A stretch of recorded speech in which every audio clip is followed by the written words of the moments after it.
आज संडे है ना, तो थोड़ा सा लेट मैं सो के उठी हूँ। और जब मैं सो के उठी ना, तो हनान और अरीबा दोनों सो रहे थे और मुर्तज़ा था ही नहीं। तो मैं उठ के ना जल्दी से बाहर आई। कभी मैं टेरेस में देखूँ, कभी मैं बाथरूम में देखूँ, कभी एक कमरे से दूसरे कमरे में देखूँ, तो मैं परेशान ही हो गई थी। मैंने कहा कि मुर्तज़ा कहाँ चला गया है, ये तो मुझे बताए बगैर कहीं जाता ही नहीं है। तो इतना ज़्यादा मैं परेशान हुई ना कि मुझे पसीना ही आने लग गया था।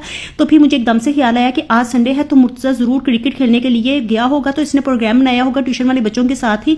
तो मेरा अंदाज़ा ठीक ही निकला और मैं भागम भाग ना ट्यूशन के पास ही जा रही थी। और ये ना अपनी ट्यूशन के आगे ही बच्चों के साथ बैट बॉल खेल रहा था। तो अपनी तरफ से ना बहुत बड़ा प्लेयर बना हुआ है। तो मुझे बता रहा था, मैंने यहाँ पे छिक्का मारा, वहां पे चौका मारा। तो बंदा पूछे कि माँ का बुरा हाल है और यहाँ पे ये छीके चौके मारने में लगा हुआ है।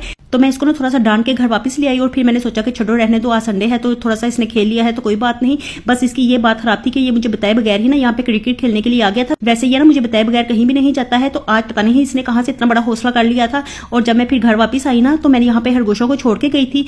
सुबह उठते साथ ही ना मैं इनका दरवाजा खोल के चली गई थी। मैंने कहा कि थोड़ी देर टेरेस में फिर लेंगे और उसके बाद ना फिर मैं इनको बंद कर दूंगी। और जब मैं वापस आई ना, तो इन्होंने भी काम मेरा डबल करके रखा हुआ था। तो सारे गमले में से ना इसने मिट्टी निकाल के नीचे फेंकी हुई थी। और जब मैंने इसको डांटा ना, तो इसको फौरन समझ में आ भी जाता है कि ये मुझे डांट रही है।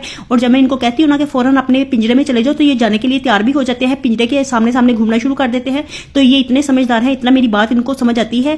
तो यहाँ पे ना मैंने इसको डांटा, फिर मैंने बैट के साथ इसको हिलाया। ये बड़ी मस्त थी, अपने मस्ती में ही ना तो ये मिट्टी को बाहर निकालने में लगी हुई थी। तो मैंने इसको ना बैट से छेड़ा। मैंने कहा कि उतर यहाँ से, निकल बाहर। तो फिर ना नीचे उतर के ना, तो ये मिट्टी को ना आगे आगे धिक्का मारना शुरू हो गई। पता नहीं ये क्या बनाने की कोशिश कर रही है, या अपनी तरफ से मिट्टी को समेटने की कोशिश कर रही होगी। तो आपने देखा होगा कि कैसे वो मिट्टी को धिक्का लगा रही थी। तो ये ना फीमेल रैबिट है और ये दोनों ही ना बड़े ज्यादा समझदार हैं, क्योंकि घर के पले में है ना, तो ना ही इधर उधर गंद डालते हैं और ना ही कोई काम खराब करते हैं। बस यही काम खराब करते हैं कि यहाँ पे टेरेस में ना मेरे पौधों की मिट्टी निकाल के बाहर फेंक देते हैं गमले में से। और अपनी तरफ से ना इसने बड़ा अच्छा बन के दिखाना शुरू कर दिया था। मिट्टी में से कोई चीज निकाल के खानी शुरू कर दी थी। तो अपनी तरफ से मुझे दिखा रही थी कि मैं खाना खा रही हूँ, अब मुझे डांटो नहीं। तो यहाँ पे ना दूसरा देखिए, वो भी आराम से बैठा हुआ है, वो तो रेस्ट कर रहा था और ये खलेड़ा डालने में लगी हुई थी। और फिर ना मुर्तज़ा की परेशानी में ही ना कि वो मुझे नजर नहीं आ रहा था, तो मैंने झिड़कियां दे के ना दोनों को उठाया। मैंने कहा कि तुम दोनों सोए पड़े हो यहाँ पे, और यहाँ पे छोटा भाई है ही नहीं, तो जाओ देखो उसको, तो वो कहाँ पे है। तो दोनों एकदम से ना हड़बड़ा के उठी पड़े थे। और फिर मैं ना भागम भाग खुद ही चली गई थी। और अब यहाँ पे आके ना मैंने नाश्ता बनाया है। तो आज मैंने ना वैसे बाजार से नाश्ता मंगवाना था, यही सोचा हुआ था कि या तो पूरी हलवा खाएंगे या फिर नान चने खाएंगे। लेकिन ना फिर मुझे इतना ज्यादा गुस्सा आया हुआ था ना कि मैंने फिर इनको अंडा डबल रोटी ही बना के दिया। मैंने कहा कि आमलेट बना देती हूँ, वही खाओ।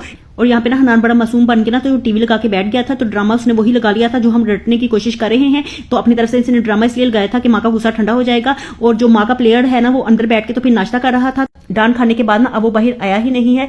और अपने लिए ना यहाँ पे मैंने चाय का कप बना लिया था। तो यही सोच रही थी कि चाय पापे ही खा लेती हूँ। और जब मैंने देखा तो पापे थे ही नहीं, बस इसका चूरा पूरा ही पड़ा हुआ था। तो वही मैं खाने लगी थी। और यही टाइम होता है जब मैं मोबाइल पकड़ लेती हूँ, क्योंकि ये टाइम फ्री होता है। और इसके बाद जब मैं मोबाइल पकड़ती हूँ ना, तो फिर कोई टाइम बचता ही नहीं है।